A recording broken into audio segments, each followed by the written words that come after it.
ამერიკის ვიცე-პრეზიდენტის ვიზიტი სამხრეთ კავკასიაში საქართველოს გარეშე თებერვალში რეგიონში ჯეიდი ვენსი პირველად ჩამოვა, თუმცა ის მხოლოდ ბაქოსა და ერევანს ესტუმრება. თბილისი აქაც პროცესებს მიღმარჩება. ისტორიული ვიზიტის მთავარი თემა ეგრეთ წოდებული ტრამპის მარშრუტი იქნება და რეგიონში ამერიკული ინვესტიციების გაძლიერება. ოლიგარქის რეჟიმი კი, რომელიც ამტკიცებს, რომ თითქოს ამერიკასთან ურთიერთობის აღდგენის რესურსი აქვს, ვერავის ელაპარაკება ვაშინგტონში და როგორც ჩანს, მასპინძლის სტატუსს ვერ იღებს ვერც თბილისში. როგორ დატოვა ივანიშვილმა საქართველოს ამერიკული დღის წესრიგის მიღმა, სალომე ლაბაძე აგრძელებს თემაზე ფორმულას პირდაპირ ეთერში საუბარს. ეხლა მნიშვნელოვანი კითხვა ისიც ნიშნავს თუ არა სამხრეთ კავკასიაში ჯეიდი ვენსის ვიზიტი თბილისისთვის გვერდის ავლით იმას, რომ ამ რეგიონში შეერთებული შტატები საკმარისად მიიჩნევს მოკავშირეობას სომხეთთან და აზერბაიჯანთან, საქართველოს კი ის უკვე აღიარებს რუსეთის გავლენის სფეროდ. ამ შეკითხვის საპასუხოდ კი ანალიტიკოსები ამბობენ, რომ მოცემულობა საპირისპიროა და ის, რომ შეერთებული შტატები ძალისხმევას იღებს სომხეთისა და აზერბაიჯანის მიმართულებით, აჩვენებს მხოლოდ იმას, რომ ვაშინგტონისთვის ეს რეგიონი ანუ სამხრეთ კავკასია რჩება ისევ საინტერესო რეგიონად და მას ის რუსეთისთვის არ დაუთმია. რაც შეეხება კონკრეტულად საქართველოს, აქ საიმედო ფაქტორად სპეციალისტები მიუთითებენ იმაზე, რომ ამ დროისთვის ივანიშვილის ეგრეთ წოდებულმა ხელისუფლებამ ტრამპის ადმინისტრაციისგან აღიარების მოპოვება ვერ მოახერხა და მეტიც ვერ მოახერხა ისიც კი, რომ ტრამპის ხელისუფლების წარმომადგენლებთან კომუნიკაციის დამყარების მიზნისთვის მიეღწია.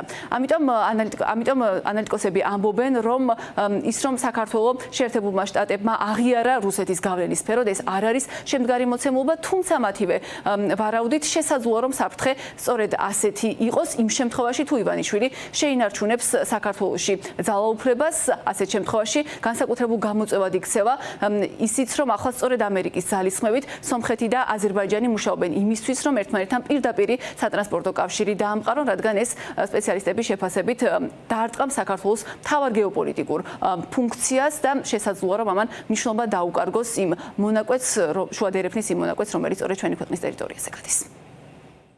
საქართველოს ხდება გეოპოლიტიკური პროცესების პერიფერია. მაშინ როდესაც ჩვენმა მეზობლებმა, სომხეთმა და აზერბაიჯანმა მოახერხეს გეოპოლიტიკური ტურბულენტობის პირობებში შეერთებულ შტატებთან კარგი კომუნიკაციის დამყარება, ქართულ ოცნებას არ გააჩნია არც კომპეტენცია და არც უნარები, რომ შემოატრიალონ ჩვენი ურთიერთობები ჩვენ სტრატეგიულ პარტნიორებთან. რაც უფრო მეტად გაღრმავდება ურთიერთობები სომხეთს და აზერბაიჯანს და სომხეთსა და დასავლეთს შორის, მით უფრო მეტად დაიკლებს საქართველოს გეოპოლიტიკური მნიშვნელობა და მით უფრო სწრაფად მოქმედება შუა დერეფნის სამხრეთი განშტოება, რომელიც აღარ გადის საქართველოსზე. მეტწილად წარმოება დამოკიდებულია სწორედ ნახევარგამტარებზე და მთელ აზიაში ყველა იბრძვის იმაზე და არა მხოლოდ აზიაში, თუ სად იქნება ეს წარმოება გაშლილი და როგორც ეს ამერიკის შეერთებული შტატები სწორედ ინვესტიციებს აპირებს ამ ნახევარგამტარების წარმოებაში და ასევე ტრამპის განცხადებიდან იგურკვევა, რომ აზერბაიჯანი იყიდის შეიარაღებას ამერიკის შეერთებული შტატების.